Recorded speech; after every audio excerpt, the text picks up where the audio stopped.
Di lain saudara, di tengah medan yang menantang dan ancaman dari KKB, Kemhan melalui Komando Operasi Satgas Swasembada berhasil membangun infrastruktur berupa pembangunan pipa air di Kabupaten Pegunungan Bintang, Papua Pegunungan. Pembangunan pipa air di Kampung Bulangkop, Kabupaten Pegunungan Bintang, Papua Pegunungan untuk membantu warga yang selama ini tidak memiliki akses air bersih dan hanya memanfaatkan air hujan. Komandan Satgas Yonif 751 Letnan Kolonel Infanteri Erwan Harliantoro menyatakan bahwa pihaknya membangun jalur aliran air khususnya pipanisasi dari sumber air yang diambil dari pegunungan. Selain pipanisasi air, Satgas juga membangun lampu solar cell yang bermanfaat bagi warga Bulangkop.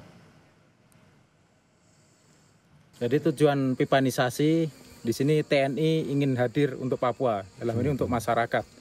Kita melaksanakan kegiatan pipanisasi, memberikan akses air bersih untuk masyarakat, khususnya di sini di distrik Bulangkop.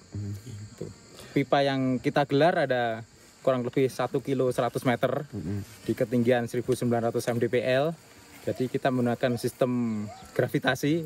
Kita di atas nanti kita pasang penangkap air, kemudian kita salurkan dengan pipa. Dan di sini ada pipa primer untuk masyarakat. Ada 3 titik nanti kita berikan.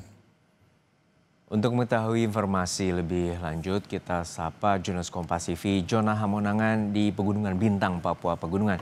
Jona, untuk saat ini apa saja kegiatan yang dilakukan oleh Koops Swasembada di Pegunungan Bintang, Papua Pegunungan? Ya, Jona, ini adalah hari kedua saya mengikuti operasi yang dilakukan oleh Satgas Batalion Infanteri 751 di Raja Sakti. Jadi untuk operasi sendiri ini adalah operasi yang tergabung di bawah Koops Swasembada. Jadi operasi ini fokus tidak hanya menjaga teritorial, tapi juga melakukan pembangunan. Jadi pembangunan inilah yang tentu saja bermanfaat bagi masyarakat sekitar.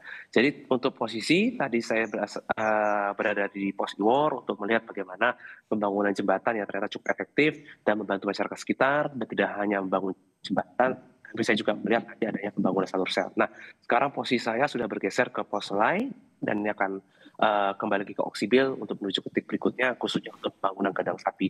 Jadi untuk operasi hari kedua saya ikuti ini, kemarin saya berada di Oksibil dan melihat adanya pipanisasi. Jadi meskipun ada ancaman dari KKB OPM, tapi memang dari Satgas Koops Swasembada, khususnya dari Batalion Infanteri 751, terus melakukan pembangunan, tentu saja ini bermanfaat bagi masyarakat. Jadi untuk operasi ini terus dilakukan sepanjang hari, apalagi kalau kita lihat dari Koops Swasembada ini sudah berdiri kurang lebih selama 5 bulan, dan fokus utamanya adalah tidak hanya menjaga perbatasan, tapi juga membangun khususnya infrastruktur yang dibutuhkan oleh masyarakat. Tentu saja kalau kita melihat dari kementerian sendiri memang agak sulit untuk bisa masuk dikarenakan adanya ancaman penembakan ataupun ancaman lain.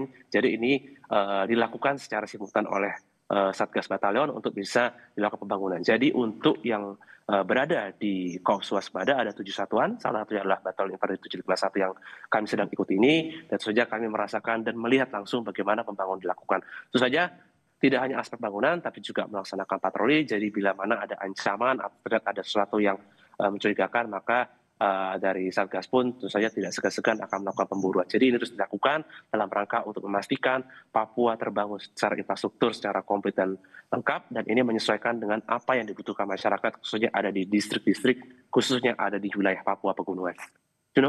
Ya, Jona, untuk tadi ada pipanisasi air dan juga pembangunan panel surya, infrastruktur apa saja yang bisa dimanfaatkan oleh warga, terutama di perbatasan?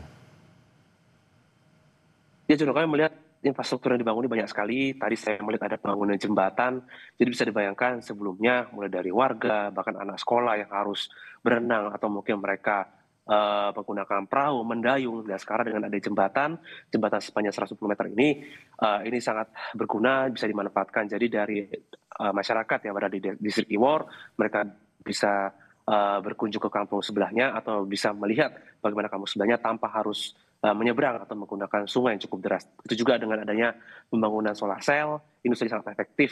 Selain tidak hanya mungkin fungsi penerangan, mereka juga mungkin bisa melihat secara jelas khususnya di malam hari. Jadi saja ini meningkatkan, tidak hanya meningkatkan dari kualitas sumber daya, tapi juga memampukan dari para masyarakat ini untuk bisa mengenal lebih dekat. Tentu saja ini salah satu bukti atau cara untuk bisa mendekatkan masyarakat, khususnya masyarakat Papua kepada TNI, agar timbul rasa cinta kepada tanah air. Namun yang paling penting adalah tugas utama dari Korps Swasembada yang saya ikuti ini adalah tidak hanya melakukan operasi, khususnya operasi pengamanan ataupun operasi perbatasan, tapi adalah melakukan fungsi teritorial dan juga membangun infrastruktur yang benar-benar dibutuhkan oleh masyarakat agar masyarakat sendiri merasakan adanya nilai tambah khususnya kepada para Satgas yang saat ini melaksanakan operasi ataupun Satgas yang secara statis tinggal di pos-pos yang berada di tempat yang bisa dikatakan cukup terisolir ini.